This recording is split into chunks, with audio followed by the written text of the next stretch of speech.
बोलिए गणेश भगवान की जय। आज मैं आप लोग के लिए तिल चौथ व्रत की पूजन और कथा विधि लेकर के आई हूँ।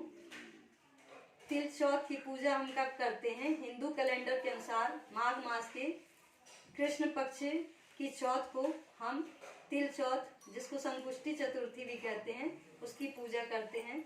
इस दिन हम गणेश जी की और गौरी माता की पूजा करते हैं और तिल के लड्डू का भोग लगाते हैं। कई बहनें हमारी तिलकुट्टा भी चढ़ाती हैं। हम लोग यहाँ पर, हमारे यहाँ तिल के लड्डू चढ़ाने का रिवाज है, तो हम लोग तिल के लड्डू ही चढ़ाते हैं।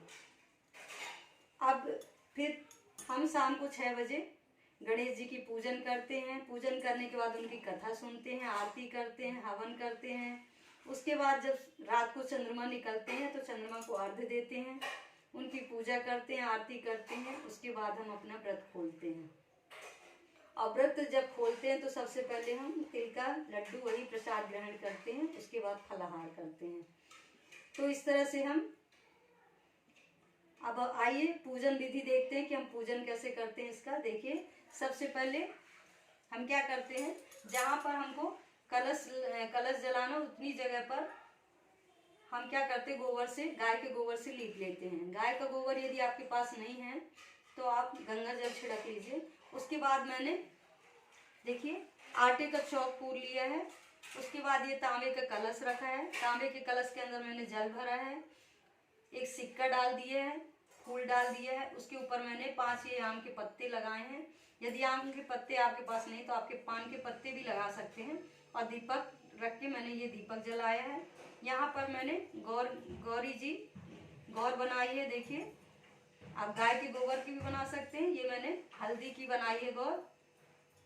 इस तरह से हम गौर बनाएंगे। अब देखिए पूजन विधि क्या है। यहाँ मैंने गणेश जी रखे हुए हैं। ये मेरी मिट्टी की प्रतिमा रख लीजिए, या फिर आप मूर्ति, पीतल की मूर्ति भी रख सकते हैं। तो ये मेरी मिट्टी की प्रतिमा है, तो ये मैंने गणेश जी रखे हैं। अब देखिए कैसे हम पूजन करेंगे, मैं आपको बता रही हूँ बहुत ही सरल तरीके से। देखिए आप सब, सबसे पहले हम जल लेकर के अपने आप को पवित्र करेंगे 3 बार। ओम पवित्रम पवित्रम पवित्राणि, ओम पवित्रम पवित्रम पवित्राणि, ओम पवित्रम पवित्रम पवित्राणि। उसके बाद बाएं हाथ से जल लेकर दाहिने हाथ में डाल करके आचमन करेंगे। देखिए कैसे। ओम केशवाय नमः, ओम माधवाय नमः, ओम केशवाय नमः। इस तरह 3 बार लेकर के आचमन करेंगे। फिर हाथ पोंछ लेंगे। उसके बाद सबसे पहले हम पृथ्वी की पूजा करेंगे। देखिए, ये पृथ्वी की पूजा मैंने की हुई है। मैं आपको, अब वीडियो लंबा ना हो इसलिए मैं आपको शॉर्टकट में बता रही हूँ। ये देखिए, पृथ्वी की पूजा हम करेंगे ऐसे। 3 बार जल डालेंगे पृथ्वी पर। फिर उसके बाद चंदन लगाएंगे, हल्दी लगाएंगे, सिंदूर लगाएंगे, तिल चढ़ाएंगे, फूल चढ़ाएंगे, दूबा चढ़ाएंगे, फल चढ़ाया है, एक तिल का लड्डू चढ़ा दिया है। इस तरह से हमारी ये पृथ्वी की पूजा हुई। अब हम गौरी मैया की पूजा करेंगे और कलश की पूजा करेंगे। तो सबसे पहले हम जल चढ़ाएंगे, यहाँ भी 3 बार कलश में, 3 बार गौरी जी में। फिर चंदन लगाएंगे, हल्दी लगाएंगे, सिंदूर लगाएंगे, तिल चढ़ाएंगे।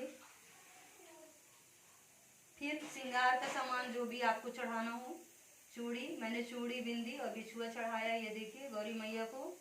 और फिर फूल चढ़ा दीजिए। फिर तिल के लड्डू का हम भोग लगाएंगे और फल चढ़ाएंगे। उसके बाद जब नैवेद्य अर्पण हो गया, उसके बाद हम क्या करेंगे, पान, सुपारी, लौंग, इलायची, ये देखिए, ये हम गौरी माता को चढ़ाएंगे। पान, सुपारी, लौंग, इलायची, ये मैंने चढ़ाया है। अब इसके बाद हम गणेश जी की पूजा करेंगे। देखिए, सबसे पहले हम गणेश जी को भी 3 बार जल छिड़केंगे। फिर उसके बाद हम चंदन लगाएंगे, हल्दी लगाएंगे, सिंदूर लगाया, तेल चढ़ाया। ये गणेश जी को दूर्वा बहुत प्रिय है, तो मैंने दूर्वा चढ़ाई है। ये देखिए, माला चढ़ाया है और फूल अर्पण कर रही हूँ। और फिर उसके बाद उनको नैवेद्य में तिल का लड्डू चढ़ा रही हूँ। नैवेद्य में समर्पयामि, फल चढ़ा रही, फल में एप्पल, श्रीफल, श्रीफल समर्पयामि, श्रीफल समर्पयामि, इस तरह से। फिर उसके बाद इनको भी हम पान, सुपारी, लौंग, इलायची अर्पण करेंगे।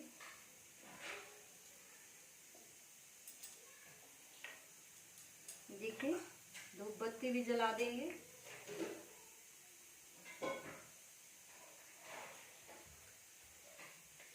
धूप बत्ती जला करके अब मैं आपको कथा कहूंगी। कथा के बाद हम हवन करेंगे, हवन के बाद आरती करेंगे।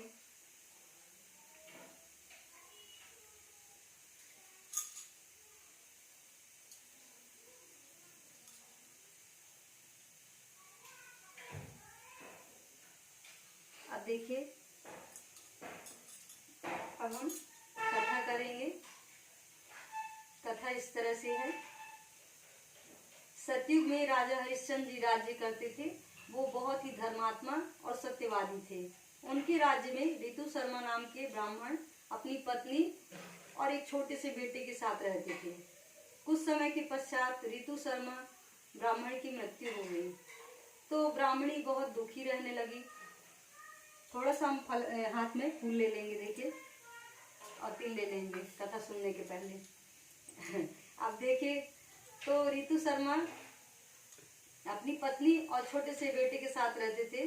तो ऋतु शर्मा की कुछ दिन में मृत्यु हो गई तो ब्राह्मणी बहुत दुखी रहने लगी और वो अपने बच्चे का पालन पोषण करने लगी। वह गणेश चौथ का व्रत बहुत ही विधि विधान से और बहुत ही श्रद्धा के साथ हमेशा करती थी। एक बार क्या हुआ कि उनका ब्राह्मणी का बालक गणेश जी की प्रतिमा हाथ में लेकर के खेलने निकल गया और खेलते खेलते बहुत दूर निकल गया। वहां से एक दुष्ट कुम्हार आ रहा था। उसने बालक को पकड़ लिया और ले जाकर के आवा में डाल दिया और उसमें आग लगा दी। अब यहाँ जो ब्राह्मणी थी तो रात होने लगी, उसका बालक लौट के नहीं आया तो वो बहुत ही चिंतित हो गई और रोने लगी, विलाप करने लगी। जब बहुत रात हो गई, नहीं आया तो गणेश जी से विनती करने लगी कि हे भगवान, हे अनाथों के नाथ, हे संकट नाशन, मेरे बच्चे की रक्षा कीजिए। मेरा बेटा जहाँ भी हो जल्दी आ जाए, मेरे पास आ जाए। इस तरह से वो गणेश जी से प्रार्थना करने लगी और बहुत विलाप करने लगी। इसी तरह वो पूरी रात बैठे बैठे रोती रही गणेश जी के सामने। सुबह हुई तो वो कुम्हार गया और जाकर के उसने आवा में देखा तो क्या देखता है वो कि आवा में पूरा जल भरा हुआ है और वो बालक उस जल में खेल रहा है। तो यह देखकर वो बहुत आश्चर्यचकित हो गया। तो राजा के पास गया वो और राजा के चरणों में गिर गया। बोला, हे राजन, मैं बहुत पापी हूँ, मैंने बहुत बड़ा पाप किया है, मुझसे बहुत अनर्थ हो गया है, आप मुझे सजा दीजिए। तो राजा ने बोला कि ऐसा क्या किया है तुमने? तो उसने बताया कि मेरी बेटी की शादी के लिए मैं बर्तन आवा में बना रहा था तो मेरे बर्तन आवा में नहीं पके। तो एक साधु ने बोला कि किसी बालक की बलि दोगे तो तुम्हारा आवा पकेगा। तो मैंने बालक को पकड़ करके आवा में डाल दिया और उसमें आग लगा दी। सुबह मैं जाकर देखता हूँ तो आवा में जल भरा हुआ था और वो बालक उसमें खेल रहा था। तो यह देखकर मैं आश्चर्य में पड़ गया। उसी समय ब्राह्मणी भी रोते रोते राजा के पास आई कि मेरा बालक नहीं मिल रहा, राजा से विनय करूंगी तो वो ढुलवाएंगे। तो ऐसा राजा के पास आई तो राजा वहां पर अपने बालक को देख करके वो बहुत ही खुश हुई और उसने अपने बालक को उठाकर अपने गले से लगा लिया और उसको चूमने लगी। तो राजा ने बोला कि ब्राह्मणी, तुम ऐसा कौन सा व्रत जब ताप करती हो कि तुम्हारा बालक अग्नि में भस्म भी नहीं हुआ और खेलते हुए निकल आया, अग्नि जल बन गई, ऐसा कौन सा तुम जप ताप करती हो? तो वो बोली कि ना तो मैं कोई जप करती हूँ ना ताप करती हूँ, मैं तो सिर्फ गणेश जी का, गणेश चौथ का पूजन बहुत ही श्रद्धा पूर्वक करती हूँ। गणेश जी भगवान ने मेरे बेटे की रक्षा की है। तो राजा ने उसी दिन पूरी प्रजावासियों को बोल दिया कि आप सब लोग गणेश चौथ का व्रत करिए। तो सभी नगरवासी उस दिन से गणेश जी का व्रत करने लगे। बोलिए गणेश भगवान की जय। जिस तरह से गणेश भगवान ने ब्राह्मणी के बेटे की रक्षा की, उसी तरह से हम सब पर कृपा करें। जो भी कहानी सुने, जो कहानी सुनाए और जो हुंकारी भरे, सब पर अपनी कृपा की दृष्टि बरसाएं। बोलिए गणेश भगवान की जय। इस तरह से हम कथा करेंगे और ये तिल और फूल मैं यहाँ पर चढ़ा दूंगी गौ माता के पास। उसके बाद हम क्या करेंगे, हवन करेंगे। हवन कुंडी लेकर के उसमें आप लोग आम की लकड़ी से आग जलाइए, उसमें 7 बार हवन करिए और हवन में आप बोलते जाइए ओम गण गणपते नमः स्वाहा, ओम गण गणपते नमः स्वाहा। इस तरह से 7 बार बोलिए और हवन करिए। उसके बाद आरती जला करके गणेश भगवान की आरती करिए और आरती करने के बाद भगवान को प्रणाम करिए और उनसे विनती करिए कि हे भगवान, हम मूर्ख हैं, अज्ञानी हैं, आपकी पूजा की व्रत की विधि कुछ नहीं जानते, हमसे यदि कुछ अपराध हुआ तो उसको क्षमा करिएगा और हमारे बच्चों की हमेशा रक्षा करिएगा, जो भी अपराध हो हमसे क्षमा करिएगा। इस तरह से गणेश जी से विनती करिए और फिर गौरी मैया के पास सुहाग लीजिए। देखिए इस तरह से सुहाग लेते हैं। ये सिर में कपड़ा जरूर डालिए जब पूजा करिए। इस तरह से हम ले करके 7 बार हम गौरी माता को सिंदूर लगाते हैं। ऐसे 4 5 6 7 इस बार लगाइए और फिर उसके बाद 7 बार आप सुहाग लीजिए। ऐसे देखिए माथे में, ऐसे इस तरह से